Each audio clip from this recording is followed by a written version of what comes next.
Welcome, sir. Thank you so much. Thank you.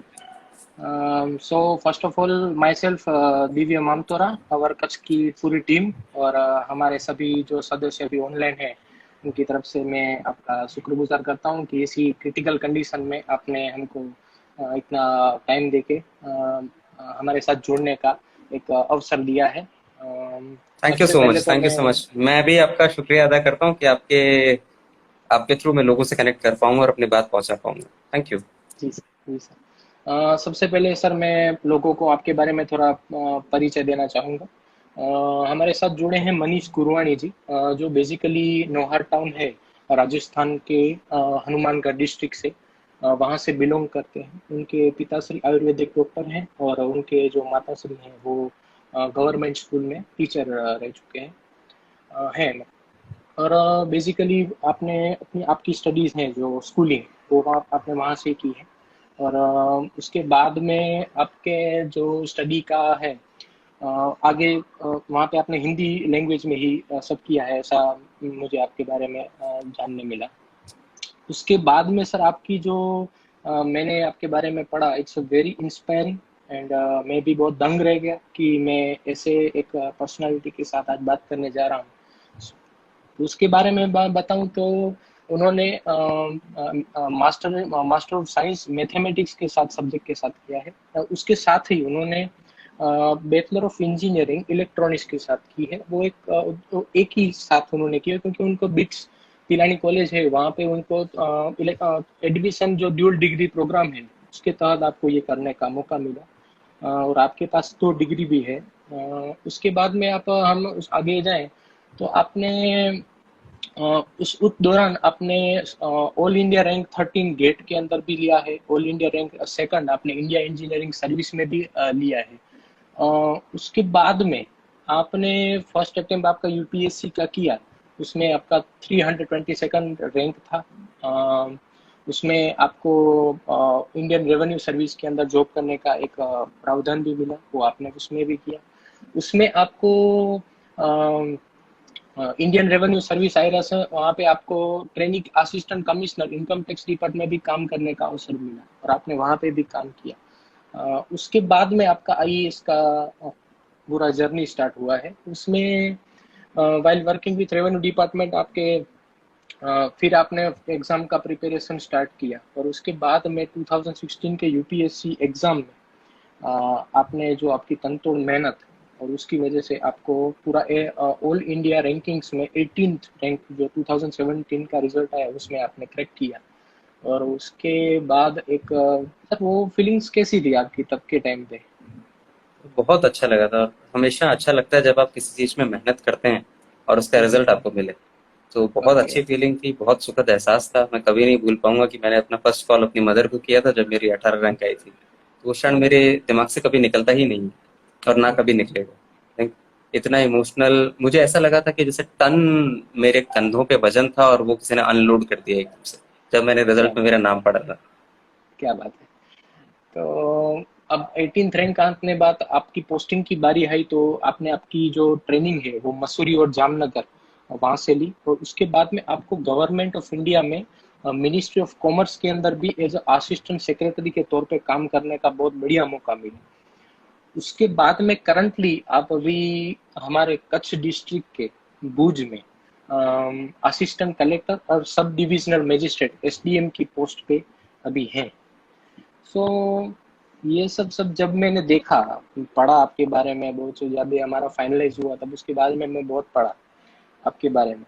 लोग कहते हैं कि अगर आपको किसी इंसान के बारे में जानना हो, उसके बारे में तो बोलते हैं कि एक बोलते हैं ना कि कोई आपको अट्रैक्ट करता है, तो कई बार आप उनसे मिलते हैं तो अट्रैक्ट होते हैं, उसके जानने की कोशिश करते हैं तो अट्रैक्ट होते हैं। लेकिन आपको सिर्फ पढ़ के मैं इतना अट्रैक्ट हो गया हूँ कि मैं बता नहीं सकता कि sir how inspiring story your for not only me, I think जितने भी अभी देख रहे हैं और अवर कच्छ में जितने भी आपको देखेंगे और श्योरली उनको मिलेगा। तो सर ये आपकी जो जर्नी है उसके बारे में थोड़ा बताइए। हाँ, जैसा कि आपने बताया दिव्य भाई, मैं 10th तक राजस्थान के हनुमानगढ़ जिले में लोहर में पढ़ा। वो एक हिंदी माध्यम का स्कूल था। उसके बाद 11th 12th में मैंने कोचिंग की, इंजीनियरिंग की तैयारी की और सीकर में रहा। राजस्थान का एक और डिस्ट्रिक्ट है, वहां से मैंने इंग्लिश मीडियम पिक किया। उसके बाद मैंने अपनी इंजीनियरिंग बट्स पिलानी से की, मास्टर्स भी यहीं से किया, डुअल डिग्री थी। फिर आईआरएस में रहा 1 साल और उसके बाद आईएएस में आया। आईएएस में आने के बाद फर्स्ट पोस्टिंग मेरा ट्रेनिंग वाला जो पोस्टिंग था वो जामनगर में था। तो वहां से ओके। मुझे काफी कुछ सीखने को मिला। मेरा फील्ड का पहला एक्सपोजर जामनगर था। और उसके बाद दिल्ली 3 महीने के लिए सेंट्रल डेपुटेशन रहता है। हर आईएएस अधिकारी को 3 महीने के लिए सेंटर में असिस्टेंट सेक्रेटरी की पोस्टिंग मिलती है किसी ना किसी सेंट्रल मिनिस्ट्री में। तो वो भी एक अच्छा एक्सपीरियंस था। ये मेरा फर्स्ट पोस्टिंग है फील्ड का, एसडीएम खोज के तौर ओके, पे। क्या बात। सो बेसिकली कह सकते हैं कि कच इज वेरी लकी कि आप जैसा एक यंग माइंडेड और इतना अब आप कहते हैं ना, इतनी द एट एज ऑफ ये एज के अंदर आपके पास 2 डिग्री है। आपने 2 बार यूपीएससी भी क्रैक किया है। अभी सर मैं खुद भी सिविल इंजीनियर हूँ। मेरे लिए इंजीनियरिंग खत्म होने पर मैंने सोचा यार अभी ज्यादा स्टडी नहीं चाहिए मेरे को। सो इट्स अ ग्लेड कि इतने आपने इतना सारा पढ़ा है और इतनी एज के अंदर ये सब आपके अंदर डेवलप करके। और मुझे आपके जो मतलब टीम लोग हैं हमारे, जो मतलब मीडिया के साथ जो भी आप कनेक्ट हैं, उनके उनके साथ भी मेरी 2-3 दिन बात हुई। तो उन्होंने भी बोला कि आप बहुत काम रहते हैं, कुछ भी काम करते हैं आपकी टीम के साथ। मे भी वो तो गुस्सा रहता है वो काम के टाइम, वो तो अलग रहता है, लेकिन अब बेसिक आप पकड़ते हैं तो उसमें आप बहुत काम रहते हैं। तो उसके बारे में कुछ बताइए कि सर इतनी बड़ी पोस्ट पे ऐसे काम माइंड कैसे रख पाते हैं। तो शुरू से कुछ तो ऐसा ही रहा। शुरू में ऐसा नहीं था, मतलब हालांकि बचपन में और उसके बाद इंजीनियरिंग तक मैं काफी अपना टेम्पर लूज किया करता था। अभी भी अच्छा। जो मेरे क्लोज लोग हैं फैमिली में, मम्मी हैं, पापा हैं, वो उनके सामने मैं गुस्सा करता हूँ, ओपनली एक्सप्रेस करता हूँ। But work okay. प्लेस पे मेरी पॉलिसी यही है और प्रोफेशनल लाइफ में भी यही मेंटेन करता हूँ कि जब तक जी। बहुत ज्यादा कुछ ऐसी एक्सट्रीम परिस्थिति ना हो, मुझे गुस्सा ना करना पड़े। और मैं जो भी आता है उस समय अपने इंस्ट्रक्शन दे देता हूँ कि मुझे ऐसे ऐसे ठीक लग रहा है। दूसरी एक बहुत अच्छी चीज ये जो मैंने सीखी और जो मैं करता हूँ वो ये कि अपने सबॉर्डिनेट को पूछता हूँ कि आपको क्या कन्वीनियंट है, आप ये करने में कंफर्टेबल हैं, मैं जो आपको समझाना चाह रहा हूँ इसका आप गोल समझते हैं या नहीं समझते हैं। अगर ओके। लोग समझते हैं तो मैं बिल्कुल उनको मौका देता हूँ और उससे इम्प्लीमेंट करवाता हूँ, उनको विश्वास में लेता हूँ। तो फिर गुस्सा करने की नौबत ही नहीं आती। सही है, सही है। ओके। सो बेसिकली अवर कच्छ एक ऐसा हम लोगों ने एक कम्युनिटी सोशल मीडिया स्टार्ट किया है जिसमें हम लोगों का नीचे ट्राई रहता नीचे है एक कि कमेंट आ रहा है, नीचे एक कमेंट आ रहा है कि मैं गुजराती में बात कर सकता हूँ क्या? हाँ, मैंने गुजराती आवड़े छे, ગુજરાત માં 1 વર્ષ થઈ ગયું છે એટલે શીખી ગયો છું। પર આપના પેજની રીચ ફક્ત ગુજરાતમાં જ નથી, બહારના લોકો પણ એને જુએ છે, સાંભળે છે, એટલે આજે હિન્દીમાં પ્રેફર કરું છું તાકી વધારે લોકોને સમજમાં આવે કે આપણે શું વાત કરી રહ્યા છીએ। जी जी जी, होप कि लोग को ये बात को समझ पाएंगे। और जी सर जरूर समझेंगे, क्योंकि अभी मेरे को भी बहुत रिक्वेस्ट आते हैं पेज में कि आप क्योंकि यहाँ का कच्छ के अंदर कोई भी ऑफिशियल्स भी लेटर भी आता है तो गुजराती में रहता है। तो अब मैं पोस्टिंग करता हूँ तो नीचे कमेंट्स करते हैं, क्योंकि हमारे यहाँ पास एनआरआई भी बहुत है कच्छ के। वो भी अभी बिलोंग करते हैं कि सर थोड़ा हिंदी या इंग्लिश में लिखिए। तो आपकी तरह मेरा भी स्टार्टिंग में जो आपका पीरियड था इंग्लिश का वो भी मेरा चल रहा है। तो मुझे भी थोड़ी दिक्कतें आ रही हैं, और लेकिन अच्छा है कि बहुत से अच्छे लोग भी जुड़े हैं इस पेज के साथ, जो इसमें मेरी हेल्प भी करते हैं। और आप जैसे तो हैं ही जो बहुत पॉजिटिव रहते हैं, और उसमें हम आगे बढ़ रहे हैं। तो मैं कह रहा था कि जो सोशल मीडिया है उसमें कच्छ में हम लोग ये एक पॉजिटिव वाइब बनाना चाहते हैं, उसके रिलेटेड पेज है। और this is the first time page में हम लोगों ने किसी को अप्रोच करके, और वो भी हम बहुत अपने आप को लकी मानते हैं कि हमें डायरेक्ट एक आईएएस ऑफिसर जो कि कच्छ के अंदर है उनके साथ मौका मिला है। तो it's very honour and privilege to talk with you in first time. I think ये भी एक हमारे लिए बहुत बड़ी बात है। और उसका हम एक्सपीरियंस आपसे बाद में लास्ट में पूछेंगे। अभी तो ये आपको जस्ट इंट्रोडक्शन टाइप पूछ रहे थे। अभी हम लोगों ने कुछ क्वेश्चंस रेडी किए हैं रिलेटेड टू कोरोना, क्योंकि अभी मेन आपसे हम्म। टॉक करने का मेन हमारा जरिया यही है कि लोगों को ऑफिशियल्स के साथ जो ऑफिशियल्स हैं वो उसके बीच में आके बात करें, ताकि लोगों को भी लगे कि नहीं हम ऐसे ऑफिशियल्स के अंडर में रह रहे हैं कि जो हमारे लिए चिंता करते हैं, काम करते हैं। सो सर मैं कुछ बेसिकली क्वेश्चन से मैं आपको एक वन बाय वन पूछूंगा, आप आपके हिसाब से जो आपको अलग है इसके हिसाब से उसका रिप्लाई दीजिएगा। सर हमारा पहला जो क्वेश्चन है ये कि कोरोना महामारी अभी जो मानव जात में, अभी मानव जाति के लिए पूरा एक बड़ा संकट बन गया है। ये पूरे देश में नहीं, गुजरात में नहीं, कच्छ में नहीं, पूरे ऑल ओवर वर्ल्ड में अभी ये फैल गया है। तो उसके रिलेटेड अभी आप कुछ एसडीएम के ऑफिस में है, तो वहाँ पश्चिम जो कच्छ है उसमें मौजूदा स्थिति के बारे में आप उस पर क्या कहना चाहते हैं? देखिए, अगर आप पूरे जिले में देखें तो अभी तक कुछ समय पहले तक एक लखपत में केस आया था और फिर भुज में एक फैमिली के 3 लोगों को केस पॉजिटिव मिला था। अभी जो आज शाम के समाचार हैं उसके हिसाब से लखपत में एक और जो उनका कॉन्टैक्ट था वो पॉजिटिव आया है, और ठीक इसी प्रकार से जो हमारे भुज के पेशेंट थे उनके कॉन्टैक्ट एक और पॉजिटिव आए हैं। बट अगर आप ओवरऑल एनालाइज करेंगे ओके। तो ये लोग जो आज वाले जो पॉजिटिव केस आया है एक भुज में, ये ऑलरेडी इंस्टीट्यूशनल क्वारंटाइन में थे। हमारा जो गवर्नमेंट क्वारंटाइन है वहां उनको ऑलरेडी प्लेस किया गया था, यानी वो हमारे सर्विलेंस के रडार पे थे। जो दूसरा ओके। लखपत वाला केस भी है वो ऑलरेडी होम क्वारंटाइन में थे, यानी कि ओके। हमारी बुक में, हमारे रिकॉर्ड में वो थे। तो एज ओके। सच नया कुछ नहीं है, लेकिन चिंता का विषय जब भी कोई केस आता है तो इसलिए हो जाता है क्योंकि हमें हर कॉन्टैक्ट को ट्रेस आउट करना पड़ता है। कहाँ कहाँ गए, किन किन व्यक्तियों से मिले, किन किन लोगों से इंटरेक्शन किया, कहाँ रहते थे, वो सारी हिस्ट्री पे काम कर रहे हैं हम लोग। सुबह तक उस बारे में कुछ निर्णय लेंगे, इनकी कॉन्टैक्ट लिस्ट तब तक ट्रेस होके आ जाएगी। तो ओके। अभी तक स्थिति कंट्रोल में है, देखा जाए तो बैलेंस्ड है, लेकिन जैसा कि मैं हमेशा कहता आया हूँ, स्थिति कंट्रोल में रहेगी तभी तक जब तक हम लोग अवेयर रहेंगे और कॉपरेट करेंगे। इसको बिगड़ते हुए जरा भी समय नहीं लगेगा, ऐसा मैं दोबारा से दोहराना चाहता ओके। समझ गए। तो अभी अभी जो आज दो केस आए हैं उनका उनके रिलेटेड भी अभी बहुत टेंस हो गया है पूरा एनवायरनमेंट। पेज में भी बहुत सारे मेरे को मैसेजेस भी आ रहे हैं, और आज ही शाम को हमारे कलेक्टर ऑफिस पे से एक पब्लिक नोटिस भी इश्यू हुआ है, तो उसके रिलेटेड भी बहुत क्वेश्चंस भी आ रहे हैं। तो यस, आपका आपने जो कहा वो सही कहा। अभी नेक्स्ट क्वेश्चन पे आते हैं, वो है कि जो अपना कच्छ है वो एक आइसोलेशन टाइप डिस्ट्रिक्ट है, हूँ। और इसमें इसकी जो जो भौगोलिक जो हमारी स्थिति है वो हमारे लिए इस स्थिति में वरदान रूप हो सकती है क्या? इसके बारे में आपका क्या कहना है? हाँ, एक एडवांटेज ये है कि हम जोग्राफिकली बिल्कुल आइसोलेटेड हैं, western most part of the country में आते हैं, लेकिन उसका दूसरा पक्ष ये भी है कि हमारे यहाँ काफी सब डिविजन्स में आपको एनआरआईज देखने को मिलेंगे, या फिर ऐसे लोग हैं जो महाराष्ट्र में, मुंबई में सेटल हो गए हैं, दिल्ली चले गए बिजनेस के लिए और वो भी आए हैं। तो ओके। ऑल्दो जोग्राफिकली हम लोग काफी कॉर्नर में थे, इसलिए स्थिति थोड़ा कंट्रोल में रख पाए, ये एडवांटेज बिल्कुल है। लेकिन जो माइग्रेशन हुआ, इस वजह से हमने क्लोजली वॉच किया, एक एक कॉन्टैक्ट को हमने ट्रेस आउट किया, कौन कौन व्यक्ति बाहर से आ रहा है, गांव लेवल पे उसका रिव्यू किया गया हमारे तलाटी सरपंचों के मार्फत, और एक एक कॉन्टैक्ट को हमने आइडेंटिफाई करके उनको आइसोलेट करने की कोशिश की है अभी तक, जिसमें हम काफी हद तक सफल रहे हैं। और इसमें लोगों का हमें पूरा सहयोग भी मिला है। अगर आप हमें जिले के कंट्रोल रूम नंबर की आप डिटेल लिस्ट निकालेंगे तो उसमें लोग आगे बढ़ के हमें बताते थे कि हमारे पड़ोस में ये व्यक्ति हैं और ये मुंबई से आए हैं, कृपया इनका चेकअप कर लीजिए। और हमारी टीम वहां जाती थी, चेकअप करती थी, होके रिपोर्ट करती थी और होम क्वारंटाइन के लिए सजेस्ट करती थी। तो जनता के साथ कोऑर्डिनेशन में काफी अच्छा अभी तक कर पाए, तो उसमें एक जोग्राफिकल लोकेशन एडवांटेज तो रहा। बट चूंकि एनआरआई पॉपुलेशन काफी है और बाहर के लोग काफी हैं, तो इसलिए कभी भी कैजुअल नहीं हो सकते हम लोग, कभी भी हल्के में नहीं लिया जा सकता इसको। ओके। सही। ओके। दूसरा, आज जो दो केस आए उसके पहले भी माधापर में तीन आए, लेकिन अनफॉर्चुनेटली एक जो 62 ईयर ओल्ड थे वो उनकी डेथ भी हो गई, वो बहुत अनफॉर्चुनेटली न्यूज़ था। उसके बाद में माधापर को क्लस्टर जोन में भी पूरा प्रोवाइड कर दिया 19 जुलाई, मतलब आज तक।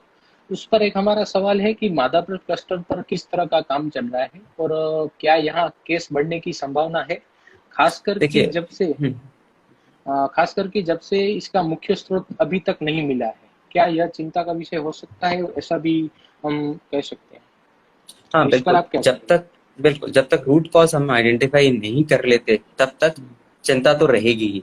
अब इसमें भी कई तरह के इनपुट आए शुरू में, जैसे किसी ने बोला कि जो दुखद जिनकी मृत्यु हुई वो किसी कोई मुंबई का व्यक्ति आके उनसे मिला था। इस तरह के काफी समाचार अखबारों में भी आते रहे और इनपुट्स भी हमें मिलते रहे। फिर उनके पुत्र और पुत्र वधू शायद जामनगर में कहीं से आए, तो हमने वहां इन्फॉर्म किया, वहां भी लोगों के सैंपल लिए गए, सेम कॉन्टेक्स्ट पे, सेम इसी क्राइटेरिया पे। बट जब तक कि हम एग्जैक्ट रूट कॉज आइडेंटिफाई नहीं कर लेते तब तक चिंता का विषय तो रहेगा। ये बात आपकी सही है और इससे मैं सहमत भी हूँ। लेकिन जैसे ही ये केस ध्यान में आया, ऑल्दो ये केस एक पर्टिकुलर कॉलोनी के एक गली से आया था, हमने उसके कॉलोनी को, आसपास की कॉलोनी को तो पूरी तरह से सील किया ही, उसके आसपास भी 3 किलोमीटर विस्तार को कंटेनमेंट जोन डिक्लेयर कर दिया और उसमें सिर्फ एसेंशियल मूवमेंट ही अलाउ की। एसेंशियल में भी हमने प्रेफर किया कि होम डिलीवरी से ही ग्लव्स और मास्क पहन के लोग एसेंशियल कमोडिटीज घर पे पहुंचाएं, लोग बाहर ना निकलें, अगर प्रोविजन स्टोर पे निकलें भी तो भी सोशल डिस्टेंसिंग फॉलो करें। ये सारी चीजें हमने बहुत क्लोजली मॉनिटर की 3 किलोमीटर के पूरे पूरे एरिया में। और जो सोसाइटी थी पर्टिकुलरली, उस सोसाइटी को और उसके आसपास की सोसाइटी को तो हमने 100% सील किया, और उसमें सिर्फ 10 लोगों की एंट्री अलाउ की। ये 10 में से भी 2 वेजिटेबल वाले, 2 मिल्क प्रोवाइडर्स, एकदम क्लोजली इसको मॉनिटर किया गया। और सोसाइटी में सिर्फ 10 लोग गए, वो भी एकदम प्रोटेक्टिव इक्विपमेंट के साथ, ग्लव, मास्क, और जब बाहर निकलते थे तो सैनिटाइज होते थे। उन चीजों का ध्यान रखा, और इसका रिजल्ट भी हमें मिला कि सोसाइटी में अभी तक केसेस बढ़े नहीं। अभी भी सोसाइटी हमारी वॉच में है। हम रैंडमली पहले भी वहां से सैंपल ले चुके हैं, सैनिटाइज भी कर चुके हैं, और ये काम हम चालू रखेंगे जब तक कि पूरी तरह से एलिमिनेट नहीं कर देते बीमारी को। बट अभी तक सिचुएशन सोसाइटी में भी कंट्रोल में है। सो क्लस्टर पे बहुत अच्छा काम हुआ है, ऐसा आपके आंसर पर से मेरे को लगा। और डेफिनेटली 2 दिन से, लास्ट 1-2 दिन से कोई न्यू केस भी नहीं है, और उसके ऊपर से पूरा जो हमारे डीडीओ सर हैं वो भी पूरा रिपोर्ट जनरेट करते हैं। तो definitely it's a very good work कि जहाँ एक ही फैमिली में से 3-3 लोगों का ऐसे पॉजिटिव आना और वहाँ पे ये काम करना बहुत अच्छी बात है। सो अभी नेक्स्ट हमें ट्विटर पर पे भी हमने देखा, और दूसरे सोशल मीडिया पे भी हमारे पुलिस हैं जो हमारे आपके ऑफिशियल, आपके साथ में कलेक्टर मैडम भी हैं, वो भी ऑफिशियल ट्विटर के अंदर भी कुछ भी ऐसा कुछ कोई रिक्वायरमेंट हो तो ट्वीट करते हैं तो तुरंत उनका रिप्लाई दिया जाता है। उसके ऊपर से पब्लिक को भी अभी बहुत ट्रस्ट बढ़ गया है, और ये भी बिलीव भी कर रहे हैं कि नहीं, अभी हमें कुछ भी हो, हम एक ट्वीट करेंगे या सोशल मीडिया पे कुछ भी हम रिप्लाई करेंगे तो हमको तुरंत उसका हेल्प भी मिल जाएगा, और उसके साथ हमें कुछ भी नेसेसरी जो हमारी चीज़ें हैं वो भी हमें मिल जाएगी। तो इसके रिलेटेड हमारा क्वेश्चन था कि ओवरऑल कच्छ में लॉकडाउन के साथ लोगों का आपके साथ सहयोग कैसा है अभी तक? देखिए, आप इस पूरी प्रॉब्लम को एक बार एनालाइज करने की कोशिश करिए। देखने में लगता है कि सिर्फ हेल्थ क्राइसिस है, ये सिर्फ हेल्थ का चैलेंज है, लेकिन ये सिर्फ हेल्थ का चैलेंज नहीं है। इस क्राइसिस की वजह से सैकड़ों सैकड़ों हजारों लाखों लोगों के पेट पे लात पड़ी। काफी लोग बेरोजगार हुए, काफी लोग सड़क पर आए, काफी लोगों के घर छिने, उनकी रोटियां छिनी। तो ये इसका इकोनॉमिक एंगल भी है। तीसरा इसका एंगल है लॉ एंड ऑर्डर का। जब भी हम हेल्थ का कोई भी केस आइडेंटिफाई करते हैं कोरोना का, तो उसके आसपास के एरिया में कंटेनमेंट जोन लेके आते हैं, पुलिस बंदोबस्त वहां पे एक्टिवली हम डिप्यूट करते हैं, हमारे मजिस्ट्रेट्स को राउंड पे लगाते हैं। लेकिन उसके पीछे का एंगल ये भी है कि लोगों के साथ कई बार टसल में उतरना पड़ता है। किसी भी व्यक्ति को ये ठीक नहीं लगता कि उससे कोई पूछे कि कहाँ जा रहे हो, क्यों जा रहे हो, आईडी कार्ड है या नहीं है, मामलेदार श्री के पास है या नहीं है। तो ये सिर्फ एक हेल्थ क्राइटेरिया पे इसको जज करना ठीक नहीं है, ये मल्टी डायमेंशनल प्रॉब्लम है। इसका इकोनॉमिक एंगल भी है, इसका law and order point of view भी है। और जैसा आपने कहा, जिला कलेक्टर मैडम के नेतृत्व में सारे officers, DDO sir, SP sir, सारे एसडीएम, सारे मामलेदार, सारे पुलिस स्टेशन इंचार्ज अभी तक अच्छे से अच्छे कोऑर्डिनेशन के साथ काम करते आए हैं। इसको हम कंटिन्यू करना चाहते हैं। बट हाँ, काफी कॉम्प्लेक्स प्रॉब्लम है, तो इसको ओवरकम करने में समय लग सकता है, इसलिए जनता का साथ भी अपेक्षित है। अभी तक जनता के साथ कोऑर्डिनेशन की बात करूं तो मोटे मोटे तौर पे, ब्रॉडली अगर आप देखें तो कोऑर्डिनेशन अच्छा रहा। जो जो इंस्ट्रक्शंस हमने कलेक्टर ऑफिस से, कलेक्टर मैडम की साइन से पास किए, उनका इम्प्लीमेंटेशन ग्राउंड लेवल पे हुआ। इक्का दुक्का इसमें वेरिएशन आपको देखने को मिलेंगे इधर उधर। कुछ लोगों ने हिकअप क्रिएट किए, कुछ लोगों ने कॉपरेट नहीं किया, उन पे पुलिस को एक्शन लेना पड़ा, उन पे हमारे मजिस्ट्रेट्स ने एक्शन लिए। बट ओवरऑल आप देखें तो लार्जली कच्छ की जनता ने जो लॉकडाउन के मेजर्स थे उसमें पूरा सपोर्ट किया, आगे बढ़ के साथ निभाया, और अभी भी निभा रहे हैं। जो जो एक्सेप्शंस थे, जिन लोगों ने साथ नहीं निभाया, उनको हमने, पुलिस ने, तंत्र ने मिलके अच्छे से निपटा है। आगे भी यही कंटिन्यू करेंगे। मतलब ओवरऑल आपने कहा उसकी तरह रिस्पॉन्स बहुत बढ़िया है, क्योंकि एक बोलते हैं ना कि एक इंडिया का लार्जेस्ट डिस्ट्रिक्ट के नाम पे कच्छ के ऊपर एक अपना है, उसमें भी इस टाइप का सपोर्ट मिलना वो भी एक बहुत बड़ी बात है। और उसमें इस तरह से पूरा जो पुलिस से लेके पूरे ऑफिशियल्स, कलेक्टर स्टाफ हो, यार आपने बोला सभी जो ऑफिशियल्स हैं बहुत अच्छे से काम कर रहे हैं, और पूरा जो एक बॉन्डिंग बोल रहे हैं ना, वो बॉन्डिंग बहुत अच्छा आ रहा है, वो हमें भी एक दिख रहा एक और है। बात मैं इसमें ऐड करना चाहता हूँ, एक और बात मैं ऐड करना चाहता हूँ। इस जी जी प्रॉब्लम सर, का प्लीज। हेल्थ एंगल तो है ही, दूसरा एंगल मैं लोगों को बताना चाहता हूँ, और वो ये है कि काफी लोगों को राशन किट पहुंचाने का हमने काम किया है। मैं मेरे अगर तालुका की बात करूं तो लगभग 90 के आसपास संस्थाओं की मदद से अब तक 1,20,000 से ज्यादा राशन किट मैं और मेरा ऑफिस पहुंचा चुके हैं। इससे आप अंदाजा लगाइए कि इस प्रॉब्लम का मैग्नीट्यूड कितना बड़ा होगा, कितने लोगों पे इसका असर हुआ होगा। कि एक सब डिवीजन में इतने ज्यादा राशन किट हमें पहुंचाने पड़े। इसमें फूड पैकेट्स भी हैं, राशन भी है, रोजमर्रा की चीजें भी हैं, सब इंक्लूड करके ओवरऑल आपको अप्रोक्सीमेट फिगर बता रहा हूँ। तो अगर आप मेरा पूरे दिन का शेड्यूल देखेंगे, मेरे पूरे ऑफिस का शेड्यूल देखेंगे, तो उसमें सिर्फ हेल्थ एंगल नहीं है। हेल्थ की तो हम मॉनिटरिंग करते ही हैं कि कॉन्टैक्ट ट्रेसिंग हुई या नहीं हुई, पेशेंट का क्या स्टेटस है, कॉलोनी में लॉकडाउन की इम्प्लीमेंटेशन है या नहीं है, शहर में लॉकडाउन कैसा है, लॉ एंड ऑर्डर कैसा है, वो सब तो मेरा ऑफिस रिव्यू करता ही है। उसके अलावा हमारा मेजोरिटी टाइम जाता है डिस्ट्रेस कॉल्स में। लोग कॉल करते हैं कि इस लोकेशन पे 5 लेबरर हैं जिनके पास खाने को नहीं है या खाना पहुंचाइए। उसको ट्वीट करते हैं, मुझे कॉल करते हैं, मैसेजेस आते हैं, और मैं एक एक कॉल उठाता हूँ, एक एक मैसेज उठाता हूँ, एक एक ट्वीट का जवाब देता हूँ जहां तक हो सकता है। हो सकता है कुछ एका दुक्का मेरे से मिस हुए हों, लेकिन मैं और मेरी टीम ने मेंटेन किया है कि हम हर इमरजेंसी ट्वीट को, हर इमरजेंसी कॉल को, हर इमरजेंसी टेक्स्ट मैसेज को और व्हाट्सएप मैसेज को रिस्पॉन्ड करेंगे, और ऐसा हम करते हैं और यही हम आगे भी करते हैं। ये बहुत बढ़िया है कि जो आपने अभी नंबर्स बताए वो भी बहुत बहुत बड़ा स्केल है, और इस स्केल पे काम करना भी हमारे लिए सोचना भी बहुत बड़े है। आप तो ये काम कर रहे हैं इतने टाइम से, so heads off to you sir. Next में उसी के रिलेटेड एक क्वेश्चन है, वो मैं आपको पूछना चाहूँगा कि आपने भुज में सीनियर सिटीजन के लिए आपकी टीम के साथ मिलकर एक हेल्पलाइन नंबर स्टार्ट किए थे, उसके बारे में आप कुछ बताएं, क्योंकि एक बहुत बड़ी चीज़ मेरे को भी जानने को मिली और देखने को मिली जो आजकल कम कर रहे हैं कि एग्जाम्पल पेश करने के लिए फोटोग्राफ्स का यूज नहीं कर बिल्कुल रहे हैं आप। बिल्कुल बिल्कुल। तो एक बहुत बड़ा एक आप मैसेज इसके द्वारा पास भी कर रहे हैं, और एक पॉजिटिव वाइब भी है, और मेरे को अच्छा भी लगा है क्योंकि हमारे साथ भी ऐसा हो रहा है। मेरे को तो मैसेजेस भी आते हैं कि सर मेरे को राशन की रिक्वायरमेंट है, प्लीज जो भी देने हैं उनको बोलना फोटोग्राफ मत ले। बिल्कुल सो तो वो भी थोड़ा टची लगता है कि यार क्यों ऐसा लोग कर रहे हैं। सो उसके बारे में कुछ बताइए और थोड़ा सबको बताइए। ये एक लगभग 2 अप्रैल के आसपास हमने सीनियर सिटीजन के लिए एक हेल्पलाइन चालू किया था। ये हेल्पलाइन मेरे ऑफिस में ही है, इसमें मेरे ओके। ऑफिस का स्टाफ बैठता है। इसके अलावा मैंने सिविल डिफेंस से कुछ वॉलंटियर्स, हमारे एक्टिव जो वॉलंटियर्स थे, वो वार्ड ओके। वाइज हमने आइडेंटिफाई किए, जो मेडिसिन और जो एसेंशियल कमोडिटीज हैं। अगर सीनियर सिटीजन कोई बाहर नहीं निकल सकता, या वो अकेला रहता है, या कोई और मेडिकल प्रॉब्लम है, तो हम वो सारी चीजें उन सीनियर सिटीजन के घर तक पहुंचाते हैं। और ये काम मेरी टीम के लोग, सिविल डिफेंस के वॉलंटियर्स हमारे करते हैं, और इसमें काफी अच्छा रिस्पॉन्स मिला है। अगर आप ओवरऑल नंबर ऑफ कॉल्स की बात करें, तो 73 लोगों के घर पे, 73 सीनियर सिटीजन के घर पे हम अभी तक मेडिसिन डिलीवर कर पाए हैं। और इसमें 4-5 केसेस तो ऐसे हैं जिसमें ये लोग कैंसर पेशेंट थे, इनकी दवाएं सिर्फ अहमदाबाद में अवेलेबल थी, कच्छ में कहीं अवेलेबल नहीं थी। उनको हमने अहमदाबाद में कोऑर्डिनेट किया, वहां किसी फार्मास्यूटिकल के ट्रक में वो दवाइयां डलवाई, और यहाँ पे अनलोड करके हमारे रेवेन्यू तलाटी से या हमारे नायब मामलतदार श्रियों से घर तक डिलीवर करवाया। तो ये जो हेल्पलाइन थी, जिसका जो पर्पस था कि सीनियर सिटीजन्स को या ऐसे लोगों को जो घर से बाहर नहीं निकल पाते, उन तक हम पहुंच पाए, ये काफी हद तक सफल रहा। ये काफी हद तक बिल्कुल सफल रहा है, और इस काम को हम कंटिन्यू करना चाहते हैं। अगर आप मेरी लैंडलाइन देखेंगे, उस पर डेली एक रजिस्टर मेंटेन होता है। उस पर कोई भी कॉल करता है, उसका नाम क्या था, उसने कारण क्या बताया, और उसके सामने एक्शन क्या लिया गया। डेली मॉर्निंग में मेरे पास जो ट्वीट आते हैं वो सारे स्क्रीनशॉट मैं रखता हूँ, मेरे पास जो मैसेजेस आते हैं वो सारे रखता हूँ, और शाम को या नेक्स्ट डे मॉर्निंग में एक एक ट्वीट का, एक एक मैसेज का फॉलोअप होता है। 90%, 95% केसेस में हम हमारे लेवल पे सॉल्व कर पाते हैं।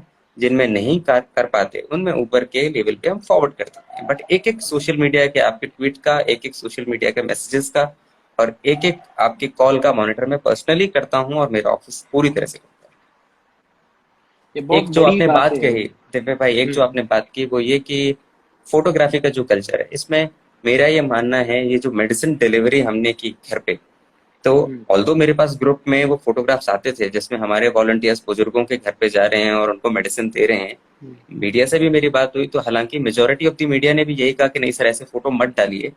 एक दो लोगों ने मुझसे कहा कि सर फोटो दीजिए, हम स्टोरी करना चाहते हैं। उस पर मैंने स्टैंड मेंटेन किया कि राशन क्या में बात फिर भी ठीक है कि अगर आप बता दें कि इस व्यक्ति को हमने इस कॉलोनी में या इधर राशन दिया, बट मेडिसिन में किसी का नाम डिक्लेयर करना, लोकेशन डिक्लेयर करना, और उसके घर जाके फोटोग्राफ दे के डिक्लेयर करना मुझे ठीक नहीं लगा। तो मैंने खुद से मीडिया के साथ ये स्टैंड मेंटेन किया कि राशन में जो हुआ सो हुआ। अगर किसी डिपार्टमेंट ने या किसी वॉलंटियर ने या किसी संस्था ने किट बांट के उसका विज्ञापन किया या फोटोग्राफ भी दे दी, तो कोई बात नहीं, जो हो गया सो हो गया। मेडिसिन में मेरा ऑफिस काम कर रहा है, हम ऐसा बिल्कुल नहीं करेंगे। मैं आपको ये बता सकता हूँ कि मैं कौन से गांव में डिलीवर करता हूँ, किस किस है। एरिया में मैंने डिलीवर किया, लेकिन ये करना फोटोग्राफ के साथ कि इस व्यक्ति को मैंने डिलीवर किया, ये मुझे ठीक नहीं लगा, और इसको मैंने मेंटेन किया और मीडिया की तरफ से भी रिस्पॉन्स अच्छा मिला इस पर। हम्म। बहुत, ये भी एक बहुत पॉजिटिव वाइब अभी हमने हमने को मैं साथ में मीडिया के साथ काम करता हूँ इसीलिए नहीं, क्योंकि मैं वही भी देख रहा हूँ कि ऑफिशियल के साथ मीडिया भी आज थोड़ा मेच्योर होके काम कर रहा है, और वो भी जो डिटेल्स शेयर कर रहा है वो भी एक बार कंफर्म करके डाल रहा है, डायरेक्ट नहीं डाल रहा है, वो भी बहुत अच्छी बात अभी देखने को बिल्कुल। मिल रही है मेरे को। तो ये भी अच्छी बात है। आज ही आपने एक एग्जांपल उसका शेयर किया है ट्विटर पे, आपने एक क्या बोलते हैं, गर्भवती लेडी थी, अ, उसका आपका कॉल आया था, उसको आपने राशन वो सब ये पहुंचाया, बिल्कुल, फिर ये आज बहुत ही उसको। इंटरेस्टिंग किस्सा है। इन लेडी का जी। डिस्ट्रेस कॉल आया, मुझे ठीक से याद नहीं है क्योंकि इतने कॉल आते हैं, शायद इनके पड़ोसी ने किया था या इन्होंने खुद ने किया था, मैं ठीक से रिकॉल नहीं कर पा रहा। ये ओके। कॉल आया और इतना बोला गया कि राशन की जरूरत है और राशन नहीं है। तो मैंने मेरे नायब मामलतदार को भेजा कि एक बार वेरीफाई कर लीजिए, अगर लगता है कि जेन्युइन है और जरूरतमंद है तो बिल्कुल राशन दे दीजिए। तो मेरे नायब ओके। मामलतदार ललित भाई वहां गए होंगे, उन्होंने देखा कि सच में गरीब परिवार है तो राशन तो दिया ही, और उनके ध्यान में आया कि ये लेडी जो है प्रेग्नेंट है और ओ। इनकी डिलीवरी होने वाली थी। तो उन्होंने अपना नंबर दिया, मुझे बताया कि ऐसा है। मैं उनके साथ कांस्टेंट टच में रहा। फिर परसों ओके। रात को जब डिलीवरी हुई, बेटी हुई उनको, तो हमने महिला बाल विकास विभाग से हमारी वुमेन एंड चाइल्ड ऑफिसर वहां गई, हमारे नायब मामलतदार मिलके आए, मेडिकल टीम ने बहुत अच्छा रिस्पॉन्स दिया, बच्चे की सारी जरूरतों का हमने ध्यान रखा। तो मैं आपको यही बताना चाह रहा हूँ, ऐसे क्रिटिकल टाइम में किसी एक के व्यक्ति के जीवन में भी अगर आप हल्का सा भी बदलाव लाते हैं, पॉजिटिव बदलाव लाते हैं, तो मेरे खुद के लिए गर्व की बात है, और मैं इसका पूरा श्रेय 1% भी मेरे पास नहीं रखता, पूरा श्रेय मेरी टीम को देता हूँ, मेरे नायब मामलतदारों को देता हूँ, मेरे लाइन डिपार्टमेंट के लोगों को देता हूँ। कि ये लोग सिर्फ मेरे एक कॉल पे, मेरे एक मैसेज पे रिस्पॉन्ड करते हैं और दिन रात काम करते हैं और सामने भी नहीं आते। आज मैं इन लोगों के नाम आपको जानबूझ के बता रहा हूँ कि मेरे एक नायब मामलतदार ललित ढाबी हैं जो दिन रात काम करते हैं, मेरे ऑफिस में एक सोडा भाई हैं जो मेरी फाइलिंग से लेके सब कुछ देखते हैं, मेरे ऑफिस में एक चिराग भट्ट नाम के सिविल डिफेंस के वॉलंटियर हैं जो दिन रात काम करते हैं, women and child officer Avni ben है जिनके एक कॉल से उन्होंने वहां बच्चे के लिए किट पहुंचा दी। ऐसा सब क्या बात लाइन डिपार्टमेंट में सारे मामलादारों का, पुलिस में मेरे एक एक कॉल पे रिस्पांस हुआ, सारे डिपार्टमेंट्स इसके लिए बधाई के पात्र हैं। इसीलिए मैं नाम आपको कैटेगोरिकली बता रहा हूँ क्योंकि बधाई का पात्र मैं नहीं हूँ, ये लोग हैं, क्रेडिट इन लोगों को जाना चाहिए। नहीं, नहीं। तो कितनी अच्छी बात है कि लोग ऑफिशियल्स तो हैं, लेकिन साथ में लोग भी जो आपके अंडर में हो या उसके नीचे, हमारे साथ सोशल मीडिया भी, मेरे को भी एक, मैंने थोड़ा टाइम पहले एक मैसेज मेरे को मिला था, तो मैंने उसका हेल्प किया, तो उसके बाद में मेरे को एक कॉल आया, पता नहीं उसको मेरा नंबर कहाँ से मिला, वो मेरे को यही बोला उसने कि सर कहीं पे भी कुछ भी इश्यू हो आप मेरे को बोलना, मैं आपको उधर आके, मैं तो जहाँ पे हूँ वहां से उधर जा नहीं पा रहा हूँ। तो बोले आप इतना अच्छा काम कर रहे हो तो सिर्फ मेरे को कॉल करना, यहाँ पे पूरा हमारी टीम है, हमारे पास भी है, कोई इश्यू नहीं है, आपका काम हो जाएगा, बस हमको बताना, हम पूरा इतना इतना एरिया कवर करके बैठे हैं, कुछ भी हो हमको बोल देना, एक बार बोलना बस हमको। तो ये भी एक बड़ी बात है कि सामने से लोग आ भी रहे हैं, सपोर्ट भी कर रहे हैं। बिल्कुल। सो अच्छा लगता है ये देख के। इस बीच में सर मैं एक बात बोलना चाहता था, मैं जब आपके बारे में पढ़ रहा था और सब डिटेल्स आपकी देख रहा था, तो एक मेरे को बात बहुत दिल को छू गई। वो इससे रिलेटेड भी है शायद, तो मैं बोलूँ शायद इसे शेयर कर सकते हैं। आपने बोला कि आपकी लाइफ की जो, आप बोलते हैं ना इंस्पायरिंग, आपको इंस्पायर कौन करता है, तो आपने आपकी माता जी का नाम कहा कि मेरी माता जी है वो मेरा इंस्पिरेशन है, क्योंकि हम्म। वो हेल्थ वाइज इतना उनको प्रॉब्लम रहता था, फिर भी वो बहुत एक्टिव रहती थी। और मैंने आप उनका पढ़ा कि बहुत सारी सर्जरीज भी उनके साथ हुई हैं, फिर भी वो इतनी अच्छे से एक्टिव रहती हैं, वो आपके लिए बहुत बड़ी इंस्पिरेशन है। तो मे भी ये केस में भी हम अपना खुद का एग्जांपल भी ले सकते हैं कि ये कंडीशंस के अंदर भी पीपल क्या कर सकते हैं। एक तो वो अपनी उम्र की वजह से भी वैसे भी वो लो रहते हैं, ऊपर से ये क्रिटिकल कंडीशंस के अंदर उनको कुछ नेसेसरी जो आइटम्स है वो भी नहीं मिलती है। तो ऐसी कोई हम होप डालते हैं तो बेसिकली मेरे लिए ये तो बहुत बड़ी बड़ी अचीवमेंट मानी जाती है, और वो भी आपने इतनी साइलेंटली किया कि बहुत देर के बाद हमारा जो आपका नंबर था वो तो मैंने शेयर किया था, लेकिन उसके बिहाइंड क्या काम होता है वो सोशल मीडिया, मेरा काम तो क्या रहता है कि जो हम देखते हैं वो रिलेटेड टू हम पोस्ट करते हैं, क्योंकि अभी मेरा उतना लेवल नहीं पहुंचा कि डायरेक्ट, वो तो मेरा खुशनसीबी है कि आपके साथ मैं बात कर पा रहा हूँ, हम लोग टच में लास्ट थोड़े टाइम से, लेकिन हमारा उतना टच नहीं रहता कि डायरेक्ट हमको ये कोई कंफर्मेशन करके मैसेज भेजे कि भाई यहाँ पे ये काम हुआ, यहाँ पे ये काम हुआ, कि अच्छा है कि वो भी सोशल मीडिया पे कुछ कुछ चीजें अभी शेयर होना चालू हुई है, वरना पहले ऐसा भी नहीं होता था। So sir, heads off to you कि आप ये सब आपके अंडर में ये सब हो रहा है, और आप ये सब करने के लिए ये सब कर भी रहे हैं। और अपनी आप जी माता जी का जो एग्जाम्पल है, वो मेरे लिए तो आपने पूरा पूरा प्रूव किया है यहाँ पे, मैं ऐसा बिलीव रखता हूँ। तो सर अभी नेक्स्ट पे जाते हैं, तो थोड़ा के थोड़े टाइम पहले जो अपना ये अभी भी हो रहा है शायद, लेकिन वो भी है, जो अपना दैनिक कामकाजी वर्ग के लोग हैं, उनको भोजन पहुंचाने के लिए क्या व्यवस्थाएं हैं? और श्रमिक लोग जो अभी भी जो मजदूर लोग हैं, वैसे लोग तो अभी भी प्रवास मतलब कि ट्रैवल कर रहे हैं और करना चाहते हैं, उन लोगों के बारे में आपका क्या कहना है? जो श्रमिक लोग हैं, हमारे जो लेबरर्स हैं, इनके लिए अभी भी सरकार की गाइडलाइन सेम है, ये लोग जहाँ हैं वहीं रहें। तो हमले इन लोगों के लिए, मैं मेरे अगर सब डिवीजन की बात करूं तो मैंने यहाँ एक गवर्नमेंट हॉस्टल ऐसे करके काफी सारे इंस्टीट्यूशंस जो हैं हमारे, प्रॉपर जो अच्छे हॉस्टल्स थे डिसेंट रूम्स वाले, इन सबको इन लेबरर्स के लिए आइडेंटिफाई करके एयर मार्क कर दिया। अभी मेरा एक हॉस्टल ऑक्यूपाइड है, उसमें लगभग 100 के आसपास लेबरर्स रहते हैं। इनको हम अच्छा खाना देते हैं संस्थाओं के थ्रू, वहाँ अंदर किचन है वो भी ऑपरेशनल है, कुछ लोग खुद बनाना चाहते थे उनको हम राशन देते हैं।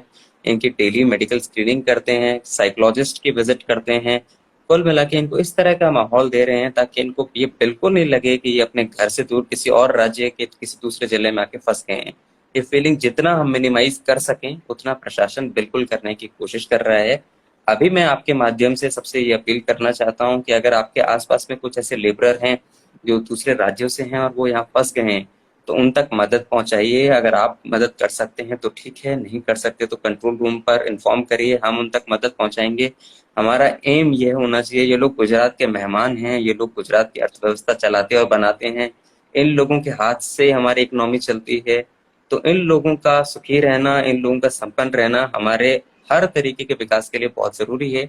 इसलिए हमारी जवाबदारी दुगनी हो जाती है कि हमारे मेहमानों को अच्छे से ट्रीट करें जब तक कि सिचुएशन नॉर्मल नहीं हो जाती। Yes yes yes, definitely definitely.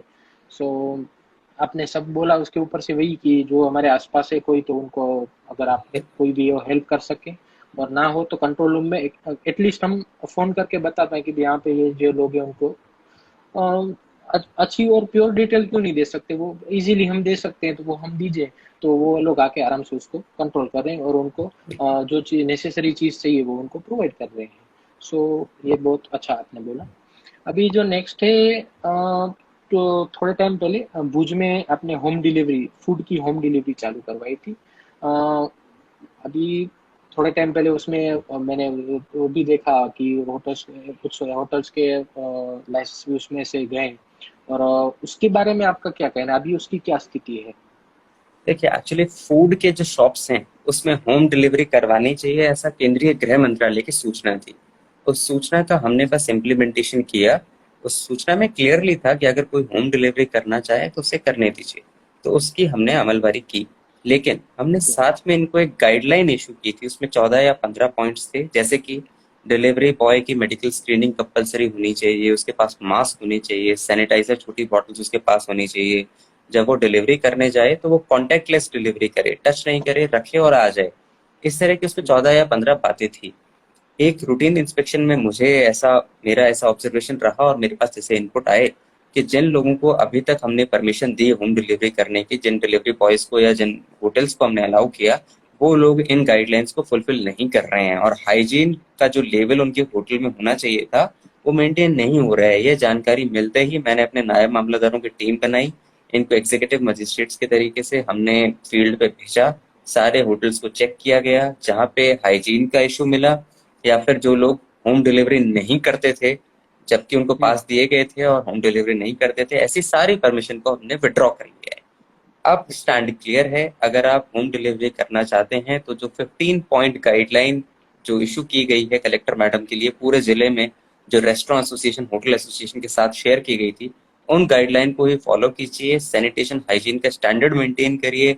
अगर आपके हाइजीन स्टैंडर्ड में अगर हमें 1% भी ऐसा लगेगा कि लोगों के स्वास्थ्य के साथ खिलवाड़ हो रहा है या ये सेफ नहीं है, तो हम आपकी परमिशन कैंसिल करेंगे और स्ट्रिक्ट एक्शन लेंगे, जैसा हमने पहले भी लिया। ओके। तो बरोबर है, ये चीज भी होना भी चाहिए, क्योंकि डायरेक्ट हम ऐसी चीज के अंदर डायरेक्ट ऐसा खुला छूट भी नहीं दे सकते, क्योंकि बिल्कुल। ये होम डिलीवरी एक हेल्प भी है और उसके सामने एक डेंजरस डेंजरस भी है। प्रोविजन भी हो सकता है। तो जी, आपका ये बहुत वो मैंने पढ़ा था, लेकिन ये मेरे को नहीं पता था कि ऊपर से, क्योंकि वो बोलते हैं ना कि अगर किसी को टारगेट करना हो तो वो पब्लिक क्या करती है कि भाई इसने बोला है उसको ही पकड़ो। सो मेरे आई थिंक हम्म। मेरे साथ आपके साथ भी यही हुआ है कि आपने वो शुरुआत की तो आपके ऊपर ही आप बोल रहे हैं कि इन्होंने शुरुआत की। एक्चुअली नहीं, नहीं नहीं, आपने ऐसा सही नहीं कहा है। कि ऊपर से ही गृह है। मंत्रालय की गाइडलाइन थी कि home delivery has to be hmm, facilitated.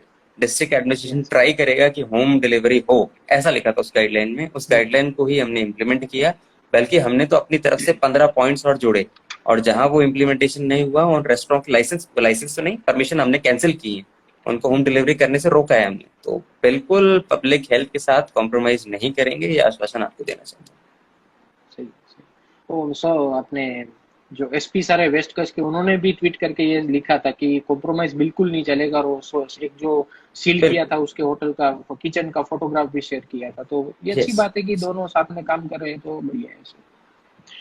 Sir next मेरा क्वेश्चन है, वो आज ही जो नोटिफिकेशन आया है अपना कलेक्टर मैडम ने, अभी सर उसके बाद में 2 पॉजिटिव केस आए हैं, तो उसके ऊपर से कुछ कल कुछ नोटिफिकेशन में चेंजेस आ सकते हैं हाँ, अभी ये इसके रिलेटेड? इस बारे में अभी विचार चल रहा है। अभी कुछ भी कमेंट करना इस पे प्रीमेच्योर होगा। रात भर ये ओके, कॉन्टैक्ट ट्रेसिंग और हम पूरा एरिया आइडेंटिफिकेशन ये सारी एक्सरसाइज कर लेते हैं। उसके बाद ओके, सुबह आपको बताएंगे कि हमने कंटेनमेंट के लिए क्या क्या मेजर्स लिए। अभी जो कलेक्टर ओके। मैडम का नोटिफिकेशन है वो मोर और लेस वही है जो केंद्रीय गृह मंत्रालय की सूचनाएं थी। उनका इम्प्लीमेंटेशन सुनिश्चित करवाने के लिए कलेक्टर मैडम ने नोटिफिकेशन इशू किया है। वो इंस्ट्रक्शंस तो हैं ही। अगर उसमें कुछ परिवर्तन होता है इस एरिया स्पेसिफिक जहां से केस आए हैं, हम्म। तो वो कल आप तक पहुंच जाएगा। देखते हैं कि इस केस के स्पेसिफिक्स क्या हैं, क्या क्या करने की जरूरत है। ये सारा एनालाइज करने का काम बैकड्रॉप पे चल रहा है। थोड़ी ही देर में या सुबह तक आपको अपडेट मिल जाएगा इस पे। Okay, okay.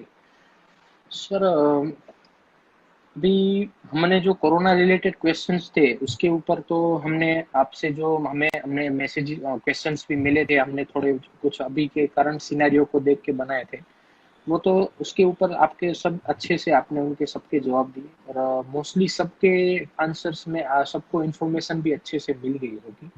अभी जो हमारा क्वेश्चन है ना, वो है कि घर पर इस टाइम के अंदर लोग लगातार घर पे ही रहते हैं, उसकी वजह से उनके जो मानसिक स्वास्थ्य रहता है उस पर असर पड़ रहा है। और उस टाइम उस पीरियड के अंदर लोग क्या करें, उनको आप क्या इंफॉर्मेशन या सलाह देना चाहते हैं? देखिए देवे भाई, ये इस तरह का क्राइसिस है जो अनप्रेसिडेंटेड है। शायद ये आपकी मेरी या हमसे पहले वाली जनरेशन है इस तरह का क्राइसिस, इस तरह का संकट पहले कभी देखा हो। शायद ही कभी ऐसा हो, और शायद ही कभी ऐसा होगा। तो अनप्रेसिडेंटेड टाइम्स हैं, बहुत टफ टाइम्स है, मैं समझता हूँ। इसलिए टफ मेजर्स लेने की जरूरत भी है। मैं आपके माध्यम से लोगों से अपील करना चाहता हूँ कि आप जहां तक हो सके, जब तक एसेंशियल कोई वस्तु नहीं लेनी हो या जब तक कुछ इमरजेंसी ना हो मेडिकल, तब तक घर से बाहर नहीं निकलिए। आजकल हर तरह की चीज होम डिलीवरी से अवेलेबल है। एसेंशियल वस्तुएं आपने रखी होंगी, सफिशिएंट स्टॉक आपके पास होगा। तो अननेसेसरी बाहर निकलना अवॉइड करिए। क्योंकि यू नेवर नो कि बाहर आके आप किसके कांटेक्ट में आने वाले हैं, क्या होने वाला है। इसलिए बाहर नहीं निकलना ही एडवाइजेबल है। अब प्रश्न ये उठता है कि अगर घर में रुकेंगे तो करेंगे क्या। इसका एक पॉजिटिव साइड भी है। अगर आप घर में रुकते हैं, इस समय में कोई एक हॉबी डेवलप करिए। मेरा ये मानना है, इतने लंबे आइसोलेशन के, क्वारंटाइन के पीरियड के बाद, इतना लंबा समय घर में अकेले रहने के बाद, अगर एक व्यक्ति एक नई हॉबी के साथ या अपनी हॉबी को कंसोलिडेट करके बाहर नहीं निकलता, तो फिर क्या फायदा इतने लंबे समय तक घर रहने का। तो ये मौका जी है एक बिल्कुल। हॉबी इनकलकेट करने का, कुछ नई आदतें सीखने का, कुछ बुरी आदतें छोड़ने का, परिवार के साथ समय बिताने का। घर पे रहिए, स्वस्थ रहिए, इसी में राज्य का, जिले का और देश का स्वास्थ्य निहित है। क्या बात है, बहुत स्वीट और शॉर्ट में सर आपने बहुत बड़ी बात बोल दी है। मेरे ध्यान में ये भी आया है कि आपको लिखने का हिंदी का और वो भी बहुत अच्छा शौक है। आप ऐसा ऐसा मैंने आप आपके बारे में पढ़ा तब मैंने तो उसके बारे में आप कुछ कहना चाहते हो तो? हिंदी और उर्दू पढ़ने का शौक था। हिंदी कविताएं पढ़ता था और उर्दू की भी अच्छा। पढ़ता रहता था। उर्दू की भी शायरियां और उर्दू के लिटरेचर जो है पढ़ा था। अब हालांकि टच छूट गया है। अब चूंकि समय नहीं मिल पाता है, घर आते आते देर हो जाती है, संडे को कभी कोशिश करता हूँ लेकिन उसमें भी फोन बजता है। तो अब थोड़ा टच छूट गया है, बट कोशिश करता हूँ कि जहां तक हो सके कुछ अच्छी हिंदी कविताएं, कुछ हिंदी साहित्य पढ़ता रहूं। ऐसी मेरी कोशिश थी। सोचा था कि अब जब समय मिलेगा फुर्सत से तो फिर से आदत शुरू करूंगा। कोरोना वाले नहीं फेज पे तो नहीं हो पा रहा, क्योंकि देर हो जाती है घर नहीं आते नहीं आते। जैसे ही फेज खत्म होता है निश्चित रूप से शुरू करूंगा फिर से। नहीं नहीं, डेफिनेटली सर। और हम हमारा जो पेज है उसके ऊपर से हम लोग कच्छ में ओपन माइक्स और जो ऐसे इवेंट भी करते हैं, जिसमें बहुत अच्छे अच्छे टैलेंटेड लोग हैं जो आते हैं। और आपने बोला हिंदी उर्दू में बहुत बढ़िया आप खुद का लिखते हैं और शेयर भी करते हैं।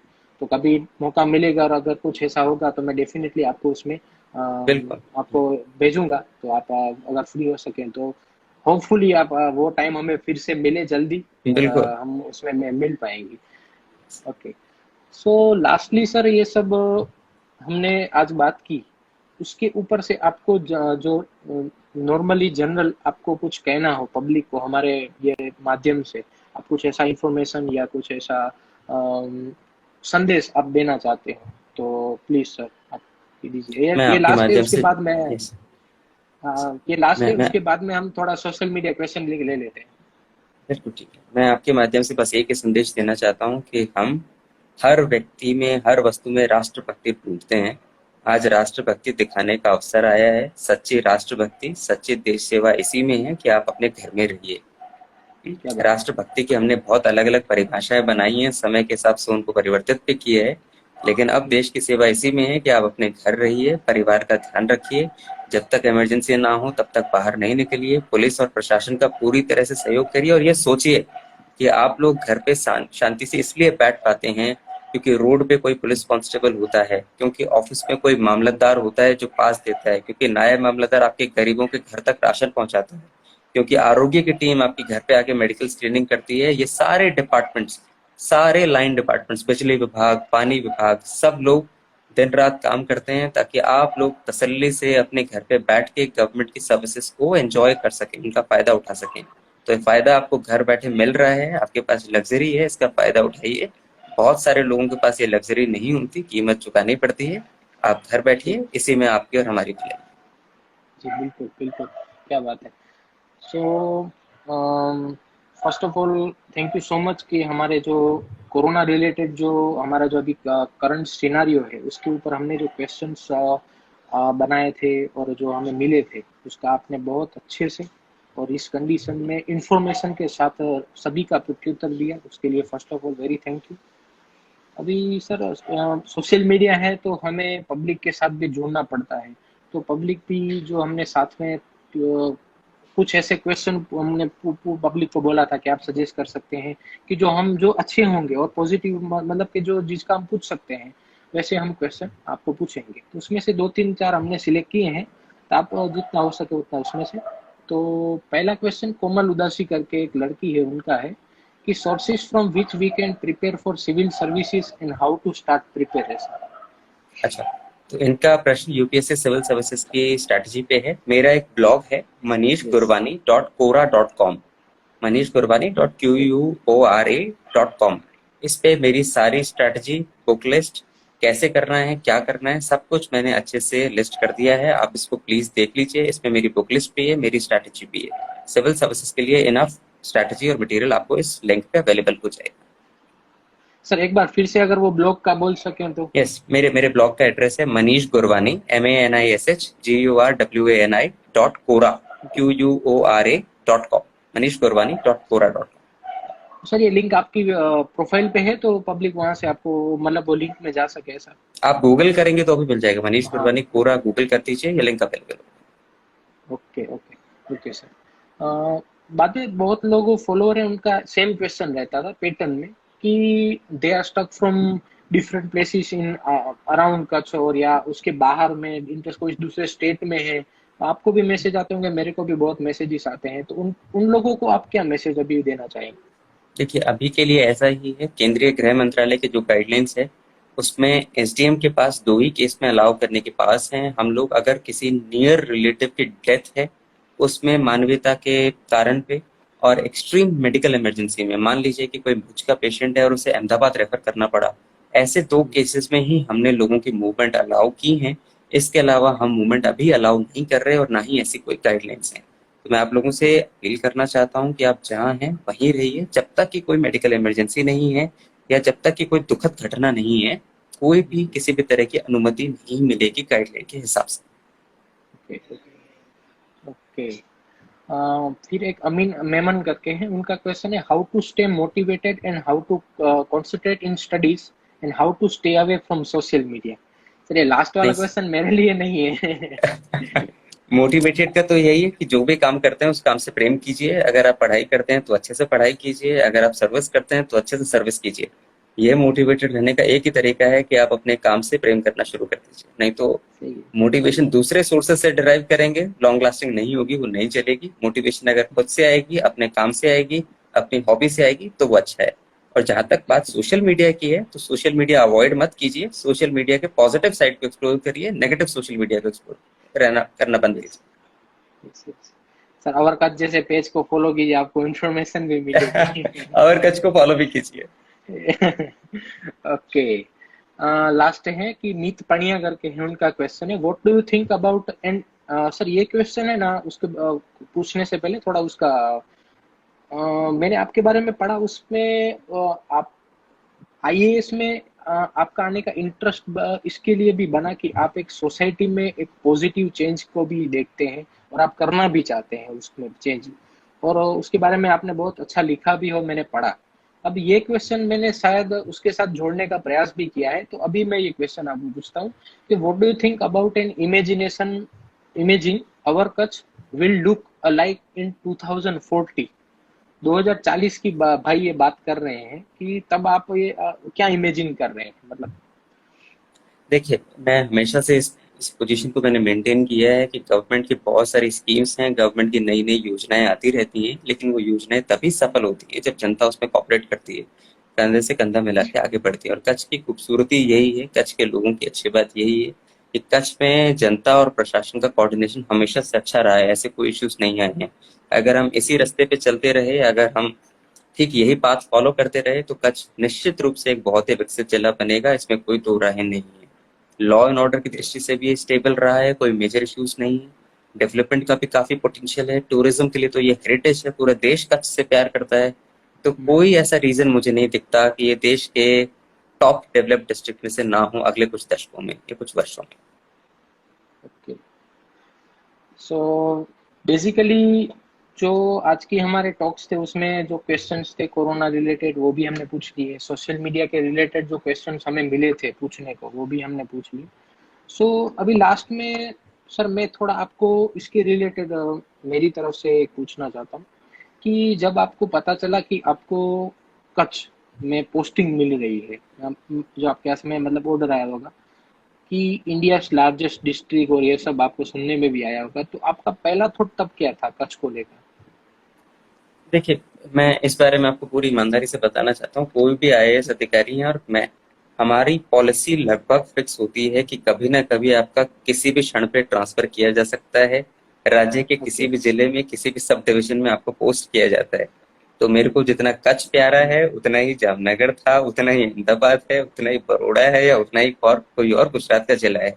पर हाँ, कच्छ चूंकि बहुत बड़ा जिला था और मेरी जो सब डिवीजन भुज है वो one of the biggest sub division of the state है, तो मुझे बिल्कुल ये अंदाजा था कि मेरी जिम्मेदारी बहुत बड़ी होने वाली है, मेरी वर्कलोड भी बहुत ज्यादा होगा। इस क्राइसिस को तो मैंने कभी इमेजिन नहीं किया था कि मैं इतने घंटे दिन में लगातार बिना रुके काम कर पाऊंगा, ये तो मैंने नहीं सोचा था। बट मुझे पता था कि मेरा रूटीन काम भी काफी ज्यादा होने वाला है, और चूंकि इतना बड़ा जिला और बड़ी तहसील है, इसलिए लोगों की एक्सपेक्टेशन भी मेरे से ज्यादा होंगी। तो मेंटली अपने आप को प्रिपेयर करके ही कच्छ में आया था जब मैंने पोस्टिंग ली थी। इस तरह के क्राइसिस की कल्पना मैंने नहीं की थी कि ऐसे समय में मैं अपना योगदान दे पाऊंगा।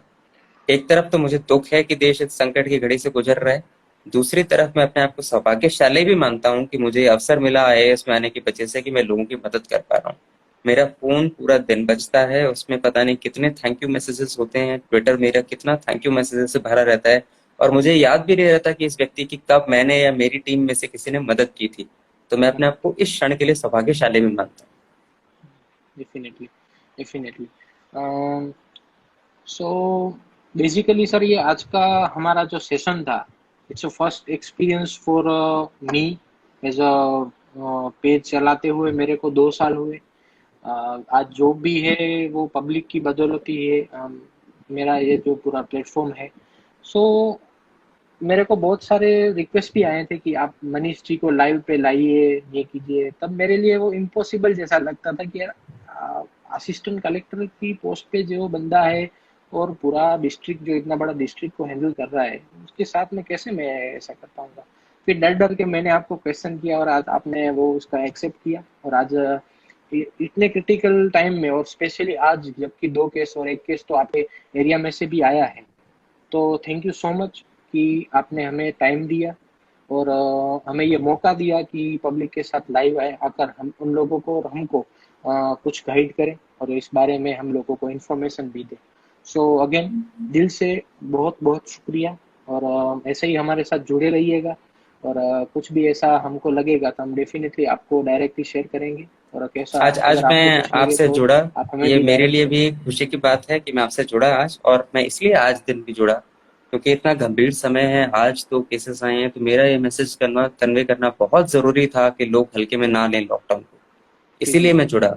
मैंने इसीलिए अवॉइड नहीं किया, इसीलिए आपकी रिक्वेस्ट मैंने एक्सेप्ट की, क्योंकि मैं चाहता था कि जिला प्रशासन की जो अपेक्षाएं हैं, जिला प्रशासन की जो उम्मीदें हैं जनता से, वो जनता तक, युवा वर्ग तक, जो भी इस मीडिया से आपसे जुड़े हैं उन तक पहुंचे कि हमारी अपेक्षाएं हैं, यह गंभीर समय है, आपके सहयोग के बिना कोई प्रशासन कुछ नहीं कर पाएगा जब तक जनता सहयोग नहीं देती। ये मेरी एक इच्छा थी जो आपने, आपके और आपके पेज की वजह से पूरी।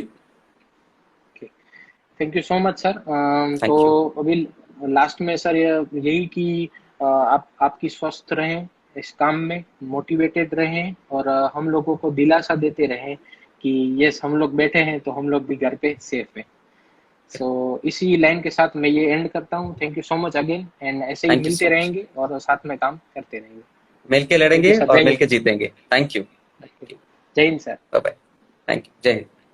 जय हिंद।